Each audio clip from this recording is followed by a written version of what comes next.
Hello friends, welcome to my channel. आज हम लोग बात करने वाले हैं नॉर्सेट के लिए कि नॉर्सेट क्या होता है और हम उसको किस तरीके करेक्ट कर सकेंगे विदाउट कोचिंग, अपना सेल्फ स्टडी से ही।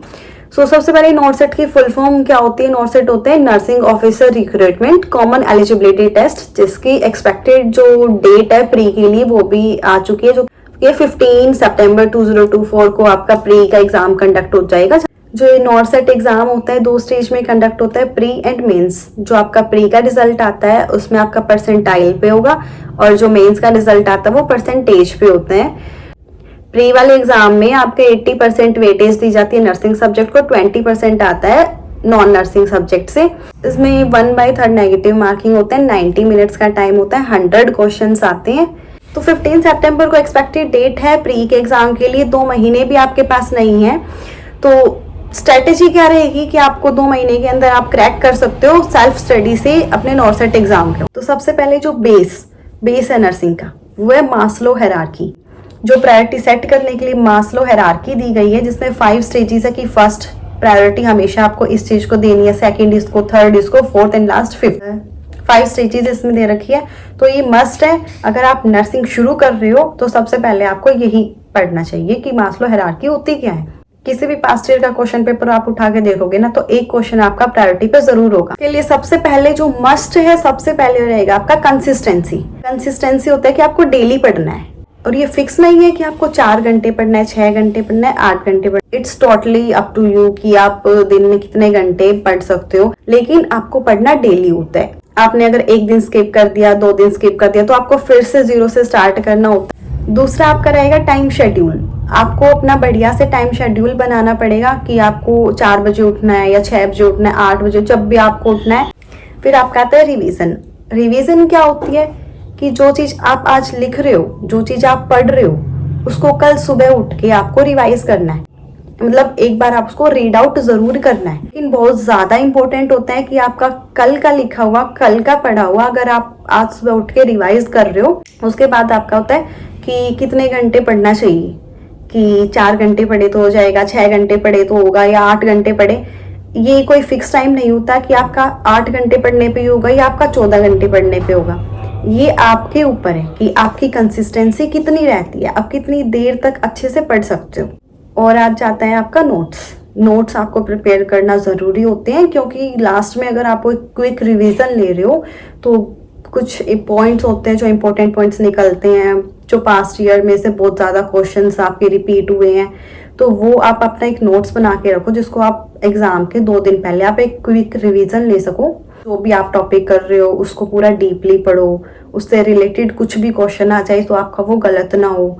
जितना जो भी आप आज टॉपिक कर रहे हो उससे रिलेटेड जितने भी MCQ आपको मिल रहे हैं, नेट से मिल रहे हैं, यूट्यूब से मिल रहे हैं, गूगल क्रोम किसी साइट से मिल रहे हैं, आप उससे रिलेटेड सारे MCQ को सॉल्व करो। और नेक्स्ट आपका आएगा टेस्ट। डेली आपको MCQ प्रैक्टिस करनी है, बहुत ज़्यादा ज़रूरी होता है।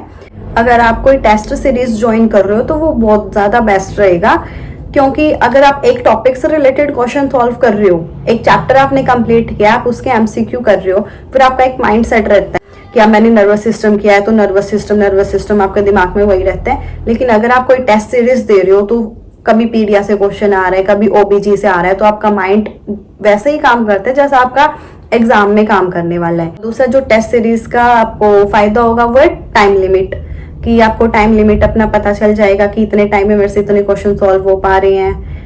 और जो फायदा होने वाला है टेस्ट सीरीज से वो है आपका नेगेटिव मार्किंग। जो भी आप टेस्ट दोगे उसमें नेगेटिव मार्किंग कटने के बाद आपके कितने मार्क्स बन रहे हैं, कहाँ कहाँ आपकी गलती थी, आपको रेशनल्स पता चलते हैं। और क्या फायदा हो सकता है कि आपको रैंक मिलती है। आपको जितने भी बच्चे हैं टेस्ट दे रहे हैं, 20,000 दे रहे हैं, 25,000 दे रहे हैं, नेक्स्ट डे आपको रैंक मिलती है कि आप 25,000 बच्चों में कहाँ पे स्कोर कर रहे हो। जितना हो सके आपको टेस्ट प्रैक्टिस करनी है, डेली का एक टेस्ट तो जरूर देना है, जैसा आपका प्री में आने वाला है। फिर आपका आता है इफेक्टिव लर्निंग, कि आप अपनी इफेक्टिव लर्निंग कहाँ पे कर सकते हो, कौन सा इन्वायरमेंट आपको सुटेबल लगता है। घर पे आप अच्छे से पढ़ पाते हो, लाइब्रेरी में पढ़ पाते हो, तो वो सबका अपना अलग होता है कि किसी के घर में ऐसा इन्वायरमेंट होता है कि वो अपना आराम से घर पे स्टडी कर सकते हैं। इट्स नॉट कंपल्सरी कि आपको लाइब्रेरी ही जाना चाहिए या आप घर पे ही रहना चाहिए। आपका नेक्स्ट आता है कि चीज़ों को इंटर रिलेट करके पढ़ना। जैसे आज आप अगर फ्लूइड एंड इलेक्ट्रोलाइट कर रहे हो, नेक्स्ट डे आप डाइजेशन कर रहे हो या एक्सक्रीटरी सिस्टम कर रहे हो।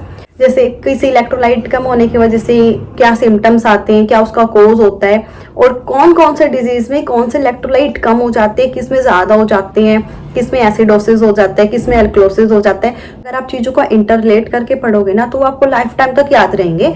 आपको रट्टा मारने की जरूरत नहीं होगी, वो आपको ऑटोमेटिकली याद आ जाएंगे और ये काफ़ी ईजी भी हो जाएगा, प्लस में इंटरेस्टिंग भी होगा कि अगर आप इंटरलेट कर रहे हो ना चीज़ों को, पहले ऐसे था अब ऐसे, अब इसमें ऐसे है, तो काफ़ी इंटरेस्ट आएगा आपका नई नई चीज़ें पढ़ने में। लेकिन अगर आपका लास्ट मोमेंट पे भी अगर सिलेबस कंप्लीट नहीं हो रहा है तो डोंट वरी, क्योंकि नर्सिंग इतना वास्ट सब्जेक्ट है जिसमें आप एक बुक पूरी पढ़ रहे हो, 2 बुक पढ़ रहे हो, 3 बुक पढ़ रहे हो, लेकिन फिर भी आपका कोई ना कोई ऐसा एक टर्म आ जाएगा जिसको आपको नहीं पता होगा कि ये क्या है, या कोई ऐसी डिजीज आ जाएगी। आप अपने इंपॉर्टेंट टॉपिक जरूर कवर करना टेस्ट से पहले। अगर आपको इंपॉर्टेंट टॉपिक पे वीडियो चाहिए तो कमेंट सेशन में जरूर बताएं। जो स्ट्रेटेजी आपकी रहेगी एग्जाम में, अगर आपके पास 4 ऑप्शंस हैं, आपका एक करेक्ट है तो आप एलिमिनेशन मेथड से सॉल्व कर सकते हो। तो लास्ट में जो मेनली जो प्रॉब्लम आती है बच्चों के साथ वो होते हैं 2 ऑप्शंस में, जो लगता है कि ये भी हो सकता है, ये भी हो सकता है। ये जो होता है ये सिर्फ इसी वजह से क्योंकि आपका कंसिस्टेंसी नहीं रहती, आप चीजों को इंटर रिलेट करके नहीं पढ़ते। अगर आपको पता हो कि हाँ इसमें ये वाली चीज हो रही है, इसमें ओनली डायरिया है, इसमें डायरिया प्लस ब्लड है, तो इतना सा डिफरेंस होता है। अगर आप चीजों को इंटर रिलेट करोगे, डीप स्टडी करोगे, अच्छे से पढ़ोगे ना, तो आपको डिफरेंशिएट कर पाओगे कि इसमें सिर्फ डायरिया होता है, इसमें डायरिया प्लस ब्लड आता है। अपनी कंसिस्टेंसी मेंटेन करके रखना। डेली सुबह उठ के नेक्स्ट डे में आपको रिवीजन करनी होगी, डेली एक टेस्ट देना होगा, चीजों को इंटर रिलेट करके पढ़ना और टाइम शेड्यूल अपना मेंटेन करके रखना। All the best for your exam.